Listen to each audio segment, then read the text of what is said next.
Good evening and welcome to our COVID-19 update. I'm Ladi Akere-Doluale. Here are the highlights at this hour. Federal government announces August 29th as date of resumption for international flights. A COVID-19 test is required. Presidential Task Force on COVID-19 exposes potential scam involving money for COVID clearance certificates as evacuation flights are to end on August the 25th. And reactions trail South Africa's movement to further ease COVID-19 restrictions and open its economy.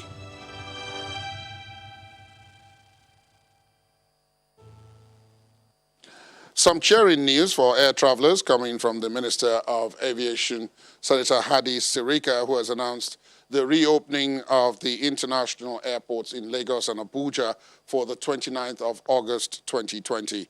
The minister made the announcement during the daily briefing by the Presidential Task Force on COVID-19 in Abuja.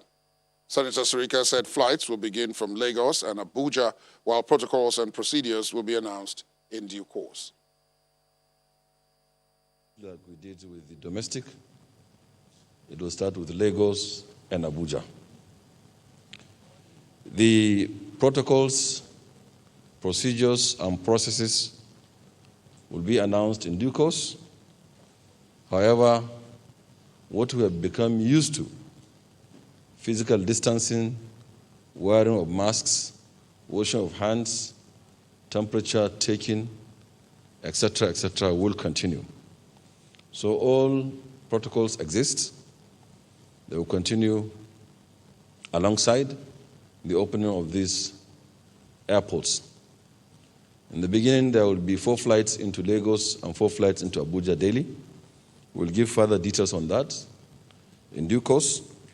And to say that this is a decision taken by the PTF, like we've insisted always, is a task force decision, not that of aviation. So it's aviation, health, immigration, and so on and so forth, under the leadership of the Secretary of the Government, who is the chairman of PTF and the national coordinator. Very close to your departure date, as much as close to your departure date, you will take a test, COVID test, where you're coming from. Very close to your departure date.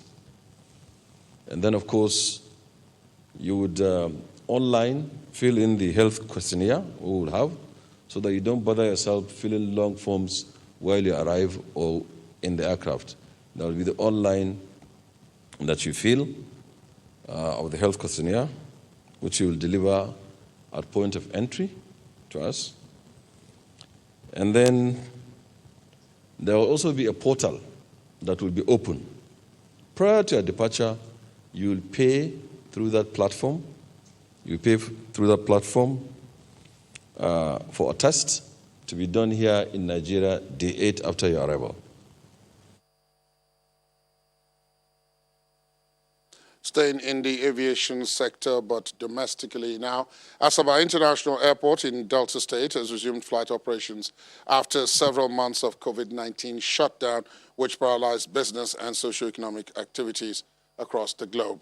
Passengers are happy about this development, but believe airline operators must adopt the social distancing rule to complement the efforts of government. For about 4 months now, the airport has been closed, and you know the effect on our economy. And we also appreciate the NCAA for also appreciating the good work the state has done in ensuring that we meet up with the protocol well established by both the NCAA and the NCDC. And so, to that extent, we call on Deltans and indeed all users of this airport to take advantage. Good enough, we'll have more flights that will be coming in through this airport. Ibom Air will resume flights on this airport. Of course, you know we have always had Asman and Airpeace, and this is Aero. We're also looking forward to having Arik back to this airport. That means flyers and travelers that take advantage of this airport will now have more opportunities. And you know the effect that will have on the pricing. Still with aviation, all evacuation flights will end on the 25th of August 2020, after which airports will be given sufficient time to prepare for reopening to international flights. The Secretary to the Government of the Federation and Chairman of the Presidential Task Force on COVID-19, Mr. Boss Mustafa, said this today. Mr. Mustafa also added that Nigerians should please disregard reports that a COVID-19 certificate is required before access into airports across the country, saying this is fake news. A number of countries have signified intention to repatriate Nigerians convicted and pardon and parole in those countries. They include the United Arab Emirates, Egypt, and the United States of America. Coming in the midst of our national response to COVID-19, all relevant agencies of government are taking multi-sectoral steps to ensure that the process remains within acceptable international protocols and in line with bilateral agreements.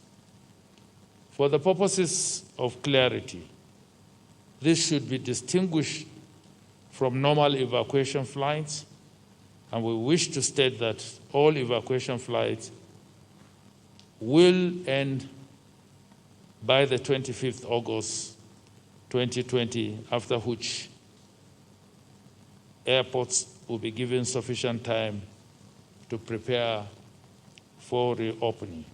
It is important that I plead with Nigerians to remain focused on our individual and collective fight to win this fight against COVID-19 and not engage in destructive information dissemination. One of such is the viral trend on the social media about collection of sums of money for a COVID-19 negative result. For the benefit of all Nigerians, and has been explained previously by the DG Nigerian Center for Disease Control, samples are only collected at designated centers and not at the airports. Moving on to River State, where Governor Nyesom Wike has lifted the ban on markets, places of worship, and select sporting centers in the state to further accelerate economic activity. The markets are to resume from Tuesday, August the 18th, that's tomorrow, and operate between the hours of 7 a.m. and 6 p.m. daily, while churches are to open at 50% capacity. Nightclubs, cinemas, bars, in-service restaurants, however, remain closed. The governor, who made the announcement during the statewide broadcast in Port Harcourt, the state capital, however, warns that places that fail to adhere to COVID-19 protocols will risk being closed down again.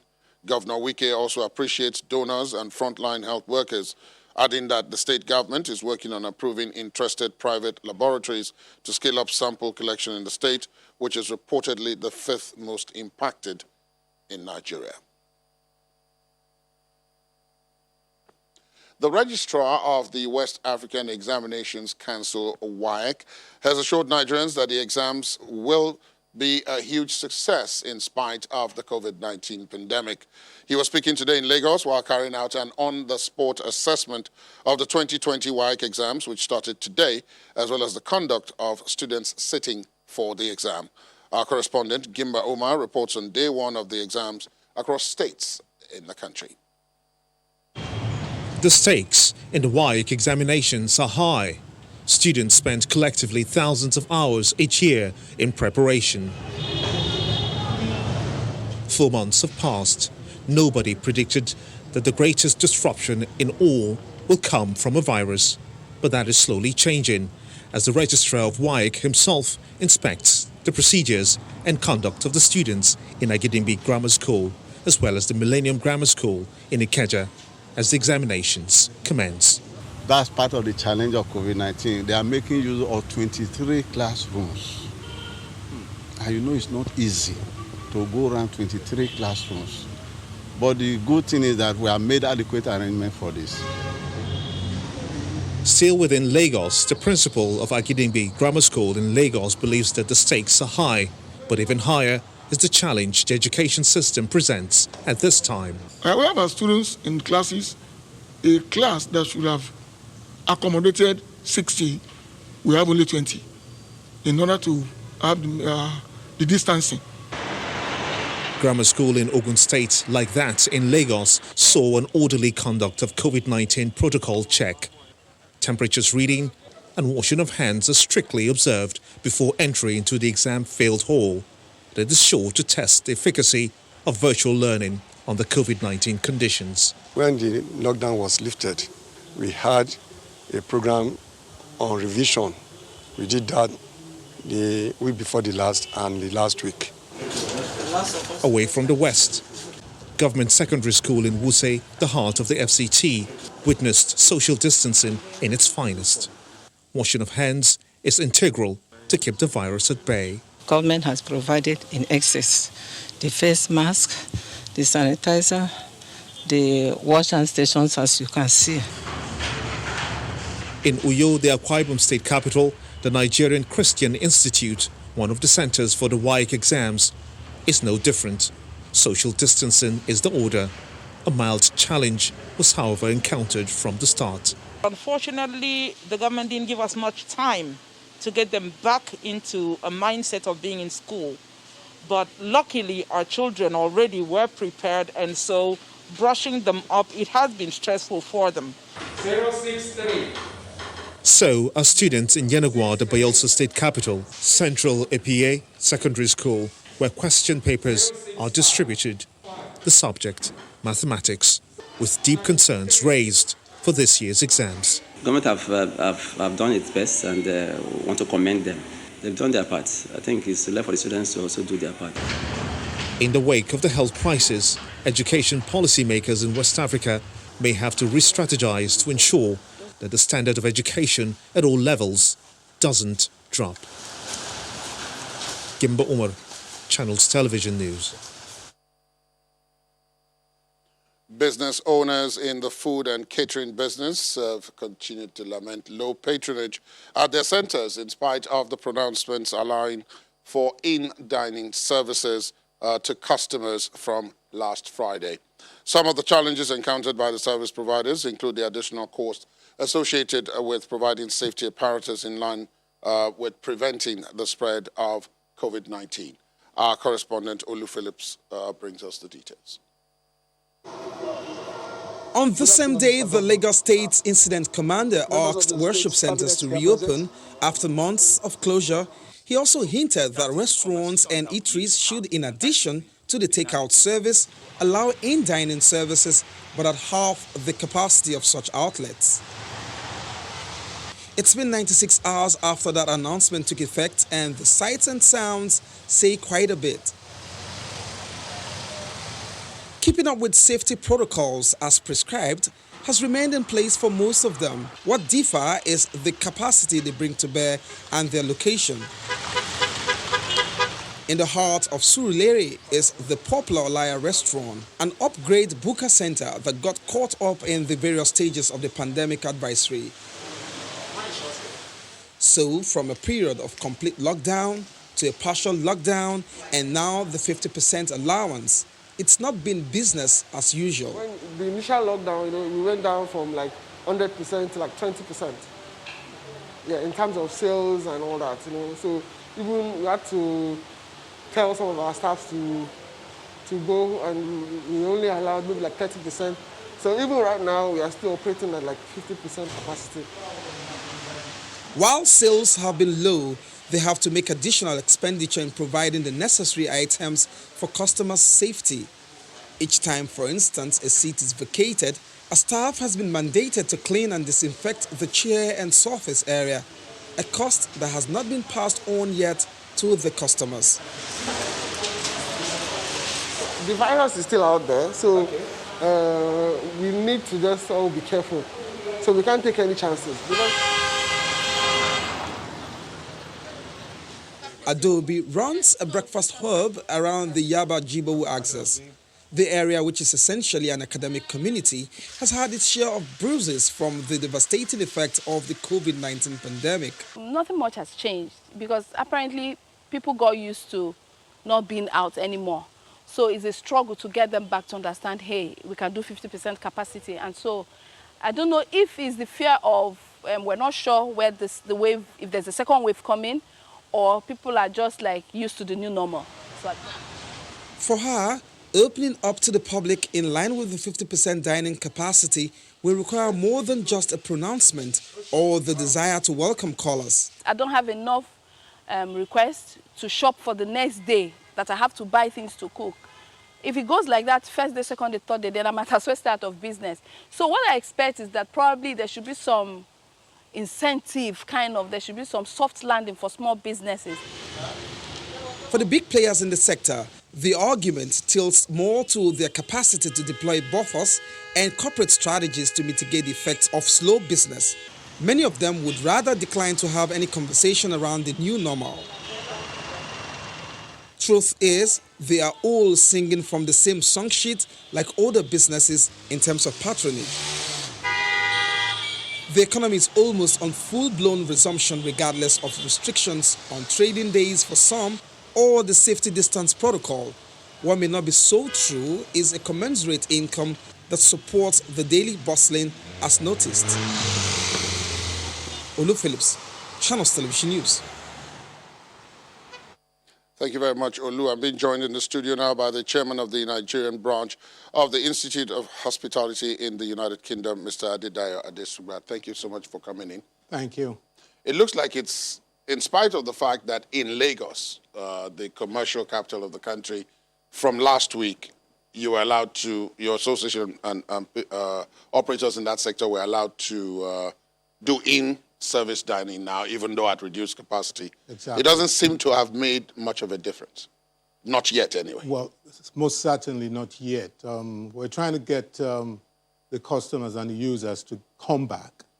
Of course, there's some bit of apprehension regarding COVID-19, particularly from the middle-income earners, who, of course, are much more informed regarding the issue of COVID-19 and its effects. So it's still yet trickling in. They're coming in, and we just want to be sure that we assure our customers that they're going to be safe when they do come. Absolutely. One of the things that seemed to stand out for me in Olu's reporting there about what has happened so far is that virtually everybody seems to be talking about some kind of incentive, some kind of help to get the businesses that have been shut largely over the last couple of months back on their feet. Yeah. And yet we hear that government has made just such incentives available. Would you be aware of any of those for your sector? Oh, yes, most certainly. Of course, it's going to be a process. It's not just going to be immediate. And then we have to capture those that are really affected. The federal government, Ministry of Information and Culture, they have an incentive for the workers, which we're already working on. We're putting together a list of our workers that have been much more affected, most of them on the lower rung. Right. And we're just about to start that process, as it were. And it's going to go directly to them. It's not coming through the owners or anything like that. Absolutely. It's going directly to them. And, of course, Lagos State just recently talked about a 1 billion naira palliative. And that, again, is in the process. Pretty soon, in about 2 or 3 days, we're going to have an online form of registration. And, of course, the checks will be put through. And I believe it will be disbursed. Then, of course, there's the Smedan initiative from the CBN, right, which I really commend for.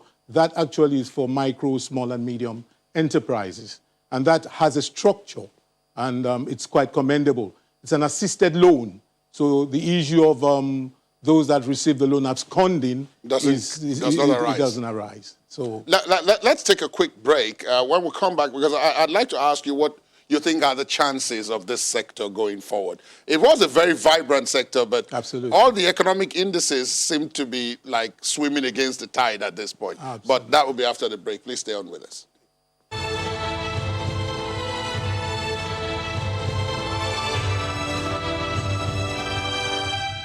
Thanks for staying tuned. Welcome back. Mr. Adedayo Adesugba, the chairman of the Institute of Hospitality in the United Kingdom, Nigeria branch, is still with us in the studio, and we're discussing the issue of the new normal with restaurants, eateries, and the question of in-house dining. Before the break, I said I was going to ask you about where things stand now going forward? Let's assume everything that we've talked about, SMEDAN, the CBN, the other funds that are coming as some kind of palliative for the industry come to pass.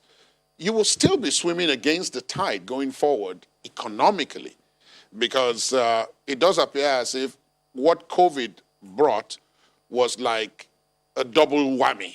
Absolutely. Some other things were already happening before that happened. Most definitely. Can you enlighten us a little bit about that? Well, I'll say that by the time we turned into 2017, we were looking at, some recession. And the industry, the QSRs, the quick service restaurants, they began to struggle, certainly. And what they began to experience was a drop in sales, relatively. And they had, it's a very complex industry. And of course, there are a lot of reasons that happened, that had to do with that drop in sales. Right.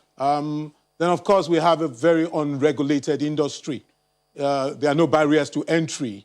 And so competition from various subsectors of industry also created that that fall in sales and things like that.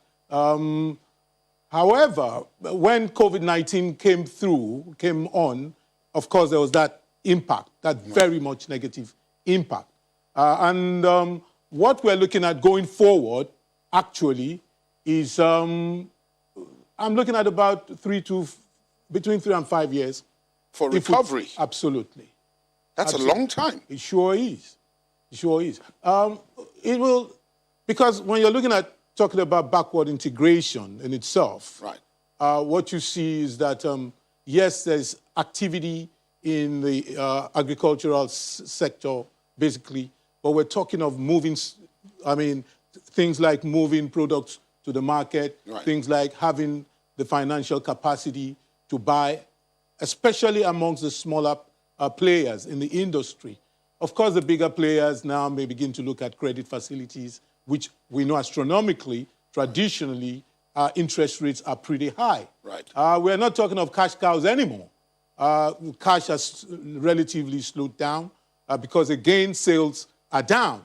So we're going to be looking at, I must confess to you, 3 to 5 years. And on top of all of this, you still have the debt costs of complying with the COVID-19 protocols themselves, the additional purchases of PPEs for your staff, face masks, cleaning and re-cleaning, disinfecting premises, which you may not be able to pass on to the customer.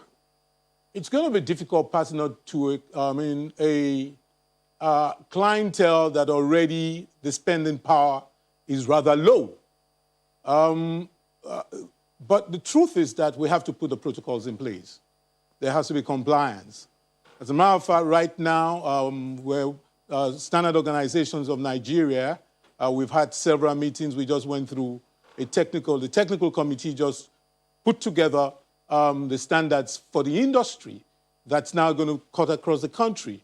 And one of the things that has already been, determined by that committee, the technical committee, is the issue of compliance, because we usually have issues with compliance here in Nigeria. But this time around, there's this will to see that everybody complies. And of course, with the Safety Commission here in Lagos, that everybody complies with all the protocols that has to do with keeping the customer safe. I just have about a minute to ask you this, and that is to say that going forward then, after my discussion with you, I'm going to be talking to a medical expert about this. Okay. But going forward, do you think that with everything we've talked about so far, even though you've already mentioned 3 to 5 years, yes, within those 3 to 5 years, the vast majority of the players in the industry will survive? That's tough, absolutely tough. It's a very resilient subsector of the economy, I must say that, because everybody has to eat, fundamentally. But talking about the vast majority surviving, we're going to just be begging it. Basically, maybe we'll be talking about maybe half of the industry, absolutely, yes.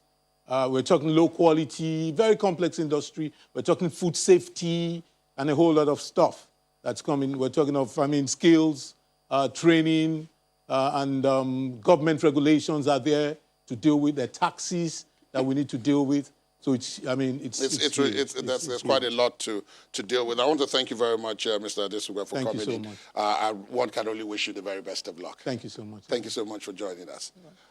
Let us talk now to Dr. Alero Roberts, who is our regular here. Dr. Roberts, it's nice to have you with us. Dr. Roberts, as usual, joined us from Ikoyi in Lagos. And here's another naughty one. Thank you for your time. I can see you now. Thank you for your time.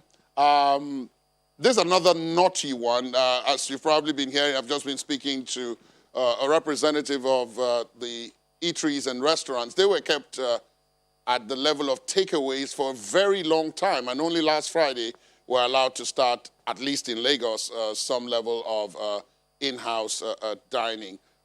What are the things, maybe I should start off from that, what are the things that you're expecting to see them do? Well, thank you very much for having me. And I listen with rapid and I think he pretty much mentioned everything that is being done and needs to be done in line with the public health guidelines that the Lagos State had put out.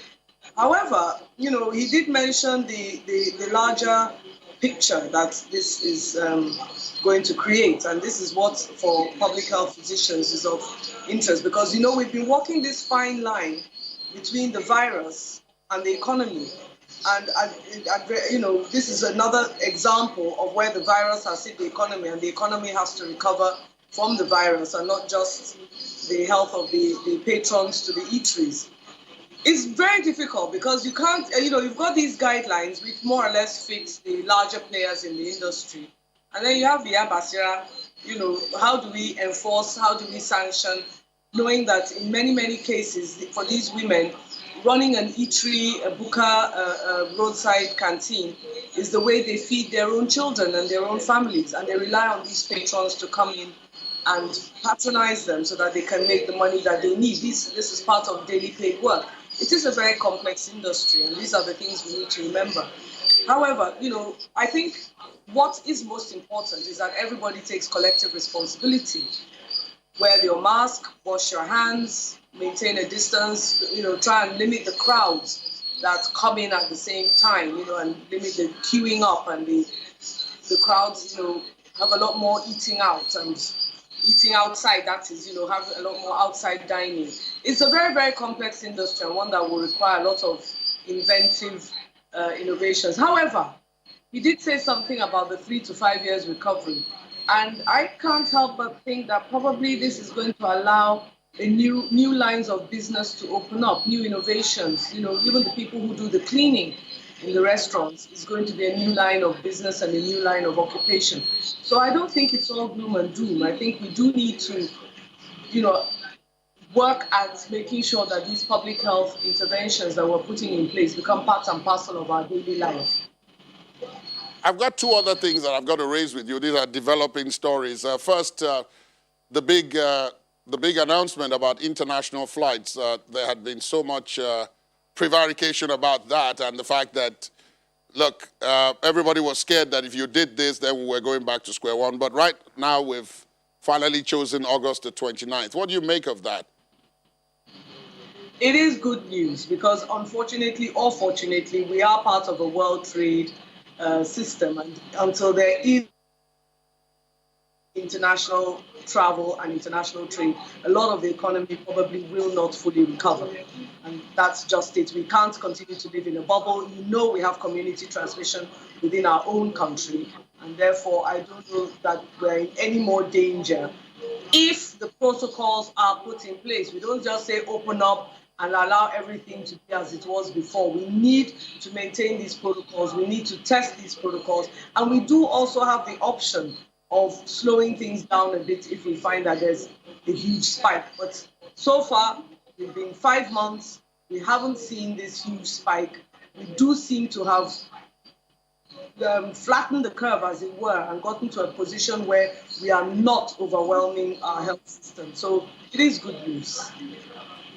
The WAEC exams, the last time you were on, that was another hurry chestnut that we're trying to pull out of the fire because so many people were worried and so many people were concerned about this. But now the exams themselves are started. Did they meet up with your expectations, or are there still areas that you probably think, still need looking at? Oh, they certainly did meet up to our expectations, to my expectations at any rate. I did see the reports that have been put in from Agidingbe and Ikeja, and the students did look very easily spaced out. You see, examinations are, WAEC hates me for this, I know, but examinations are pretty regulated and therefore easy to carry out. Not easy in terms of the expense of having 23 classrooms to maintain, but if you know, while the students are in the examination hall, there already is an exam protocol where they have to sit still, be quiet, and just do their work. I do wish them all the very best, by the way. But that is an easier one than, say, the eateries, because you can have the students come in, which they already do with or without the COVID protocol. Students have to come in one by one, they are positioned, they are placed, they are watched, they have to be quiet, there's no talking. And so an exam situation can be at least a little easier to regulate and monitor than, say, the opening of the restaurant. So things did look very good, and I'm sure, I pray the students are ready for these examinations, and we will be able to get them through and they will get good results. I can't let you go without asking you about something that also happened earlier today, but not this time, not in Nigeria. Out in Spain, there was this protest with people saying they were tired of wearing face masks and they wanted to be free of the issue of COVID-19 and that they wanted things to go on and so on. Talk of mixed messages at the same time that some are having to return to closing their borders because they're experiencing a second wave. What can I say? I mean, Spain is a country that has suffered some pretty serious numbers in terms of COVID cases and even worse still, COVID deaths. It is as it is. There's nothing we can say. I think the people who do that kind of thing, unfortunately, open themselves up to great risk. And my message to everybody is you don't have to be one of the statistics. You don't have to be one of the cases in hospital or worse still, a fatality. Please wear a mask.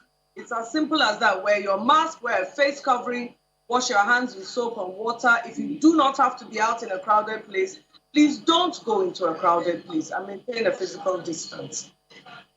All right, then. Thank you so much, Dr. Roberts, for your time and for your perspective on those various subjects. It was a pleasure to have you with us. Thank you very much for having me. Nigeria's COVID-19 cases remain on the rise, albeit at a slower rate, with 298 people testing positive for the virus in the last 24-hour period. Latest data from the Nigeria Center for Disease Control, the NCDC, shows the nation is now almost at the 50,000 infections mark, barely 6 months into the outbreak of one of the most deadly viruses the world has ever battled. 49,068 is the exact figure of confirmed cases of COVID-19 in Nigeria. 36,497 patients have been discharged, meaning that 7 out of 10 people have survived the virus, while 975 of those infected unfortunately lost their lives.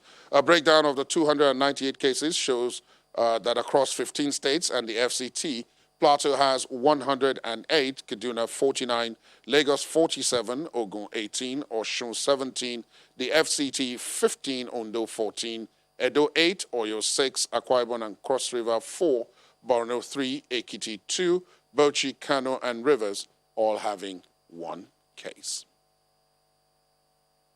Outside our shores from midnight today, South Africa will be moving to level 2 lockdown, which means more restrictions will be removed to allow for more movement and economic activities.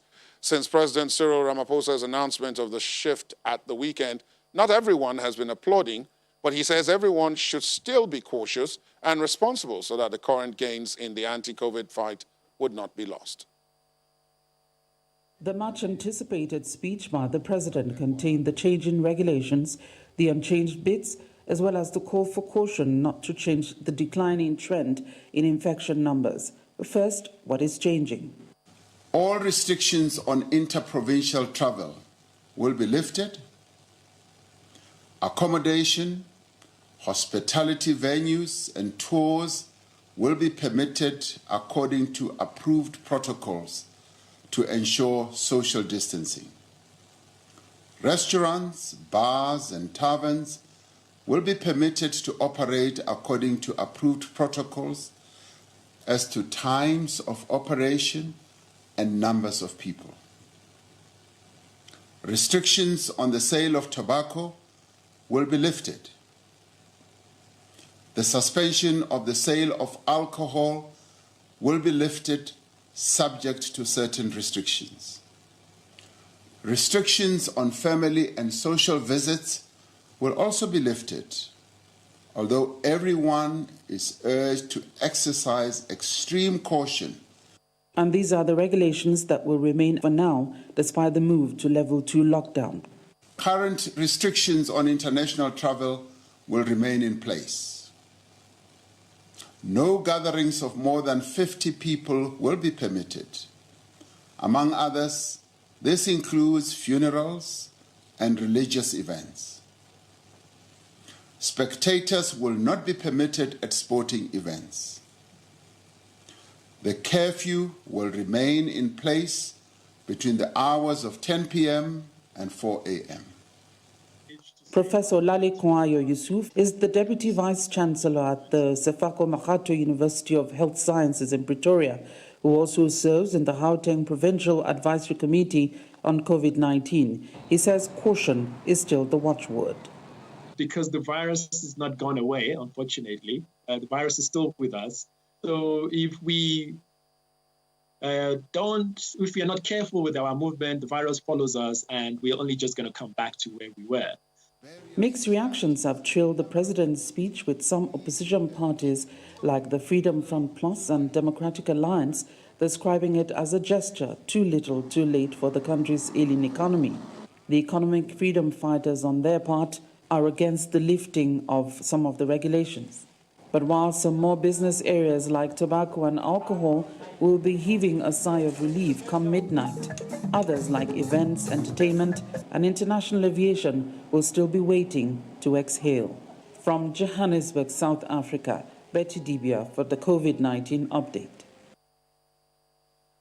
We can now talk to Betty to give us a little bit more details. She joins us via Skype from Johannesburg in South Africa. Nice to see you, Betty. Trust you're keeping safe? No, sure. Hope you are too. Indeed. Nobody's gone to court yet, have they? Because that's usually the standard response when the president gives these broadcasts. Not really. I guess they're just trying to savor the freedoms that they're going to get back. Of course, it's not everybody that is applauding the president. And those who were already in court, like FITA is the tobacco industry players, one group who had been in court challenging this. They said they're going to continue. I don't know why they would want to, because they had been granted leave to appeal the judgment over whether the government should lift the ban on tobacco sales and all that. But now they have that. I don't know if they're going to still continue with it or not. But nobody has gone to court yet. There are threats of a number of things, but people are trying to be excited up to a point. But those whose industry, like entertainment, global aviation and all that, they're not. They're still watching to see when their time will come. Well, internationally, of course, we do know now that some of the countries are opening up a bit more, just like South Africa is. But in terms of this level 2 restrictions, from your reporting, alcohol and tobacco and so on, who else is affected by all this? Who else is affected by the lifting of the ban or not the lifting of the ban? The lifting, in terms of who are those who can now do things, apart from those in the alcohol and the tobacco industry? Alcohol and tobacco is allowed. Every other business is allowed, except, of course, those events, entertainment, where you have large crowds. That's still not permitted. Gyms are now allowed. Well, we don't know how that will work out, but gyms are now allowed. But those in entertainment events, events and then of course sports. There's a number of businesses associated with the crowd in sports. So no spectators are allowed yet, under this level 2 lockdown for now. So those are people affected as well. Looking at the numbers themselves, all this lifting of some and not lifting of others all depends on the numbers. Where are they with the numbers? As of today, you have 3.4 million, more than 3.4 million tests done, and number of confirmed cases is almost 590,000. But recoveries, you have 477,000 plus. We recorded 143 deaths overnight, so now death toll stands at 11,982. That's where we are. But they're hoping, the experts that we have spoken to, you heard Professor Yusuf there saying, he said we have to be cautious. The chairman of the advisory committee for the health minister, Professor Abdul Karim, had said, look, if we're not careful, we expect a little rise within the next 10 days if we do not do things right. And the president, too, with his newsletter, which comes out every Monday, has said, the fact that you can doesn't mean you should. Everyone is now in our hands to know which direction to go. And the COCTA minister, that's Dr. Nkosazana Dlamini Zuma, told people today when she was giving details of the president's speech, saying that, look, where we'll go next depends on the behavior of the people. Are you going to adhere, protect people around you and yourself, or do we go back to where we're coming from? It's in the hands of the people. So it's for them not to go to town and forget what they've been taught in Sunday school, if I'll speak figuratively there. But it's all in the hands of the people. There's more responsibility now given to the people to ensure that we either go forward or backwards. Thank you very much indeed, Betty, for your reporting, and do continue to stay safe out there. Thank you very much. Mexico's President Andrés Manuel López Obrador has become the first world leader to volunteer to try the Russian vaccine for COVID-19 if it proves effective. Last week, Russia had announced that it approved the vaccine and would be producing the first batches after less than 2 months of human testing. The issue had raised concerns among some scientists, considering only about 10% of clinical trials are successful. They also fear Russia may be putting prestige before safety. The governments of Mexico and Argentina have partnered with pharmaceutical company AstraZeneca to produce a vaccine. The Mexican Deputy Foreign Minister, Martha Delgado, says the country will need up to 200 million vaccine doses, and if the so-called phase 3 trials conclude successfully, the first could be available by April next year. Hundreds of people have marched through the streets of Madrid to protest against the mandatory use of face masks and other restrictions imposed by the government of Spain to contain the COVID-19 pandemic. The demonstration drew a variety of attendees, including conspiracy theorists, libertarians, and opponents of vaccination. Hundreds gathered at Colón Square protesting against the mandatory use of face masks in every public space in Spain. The demonstrators believe the Socialist Unidas Podemos coalition government is violating their rights after the health minister, Salvador Illa, announced on Friday new measures aimed at curbing a rise in coronavirus infections in the country. The measures include a ban on smoking in outdoor areas when keeping a safe distance is impossible, and the mandatory use of face masks in every public space. People at the demonstration were seen holding placards, reading "No to the muzzle," and chanted freedom to demand that the use of face masks be voluntary and that they are allowed the right to choose whether or not to get the potential COVID-19 vaccine. The solution is that everybody takes to the streets to raise their voices. We need to go to the street and do what we are doing here. Prove to them that we know what this is about and that we are claiming our rights. If this were truly a pandemic and people were dying, well, some have died. It would have already been solved, and they are taking the wrong measures. I'm here because there are too many repressive measures. They are taking all our rights away from us. In my opinion, the face mask should have been used during the pandemic, but not now. Many of the protesters denied the coronavirus existence and chanted that there are no new outbreaks. Although organizers requested the use of masks to avoid possible fines, a large number of protesters decided not to wear them.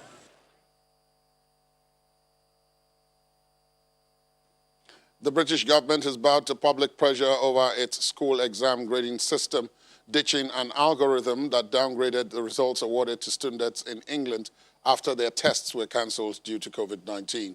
The government had faced days of criticism after the mathematical model used to assess grade predictions made by teachers lowered the grades for almost 40% of students taking their main school leaving examinations.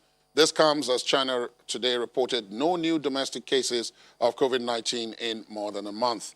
It's considered big news for the country, with a population of 1.4 billion people seeing a single day with zero domestic infections.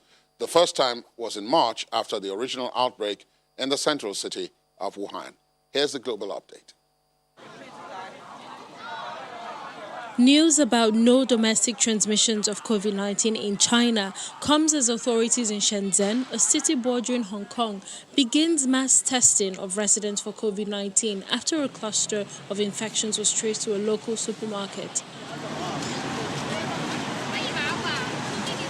3 employees at an Alibaba-owned supermarket chain, Freshippo, in Shenzhen, tested positive for the virus.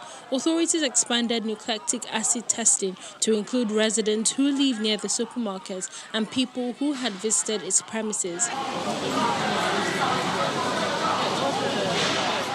India's COVID-19 death toll today topped the 50,000 mark, and the total number of recorded cases neared 2.65 million as the outbreak spread further into smaller towns and rural areas, according to government data.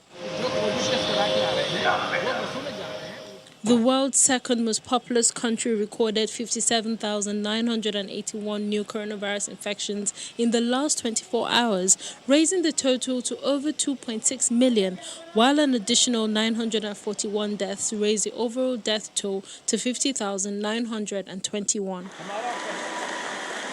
Japan has been hit by its biggest economic contraction on record in the second quarter as the coronavirus pandemic crushes consumption and exports, keeping policymakers under pressure for bolder action to prevent a deeper recession. The world's third largest economy shrank an annualized 27.8% in April to June, marking the biggest decline since comparable data became available in 1980 and slightly bigger than a median market forecast for a 27.2% drop. Students in the southern German states have begun a new school year, which will be dominated by the fight against the new coronavirus. School students are required to wear a face mask throughout the building and in the courtyard. The number of coronavirus cases in the country increased by 561 to 224,014 as at earlier today.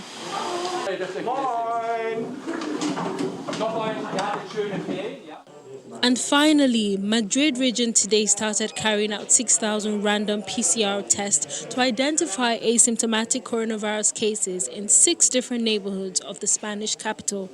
1,000 tests will be carried out in each neighborhood, taking part in the initiative. The country recorded almost 3,000 new cases on Friday, about double the average in the first 12 days of August, raising total number of COVID-19 cases to 342,813, the highest number in Western Europe.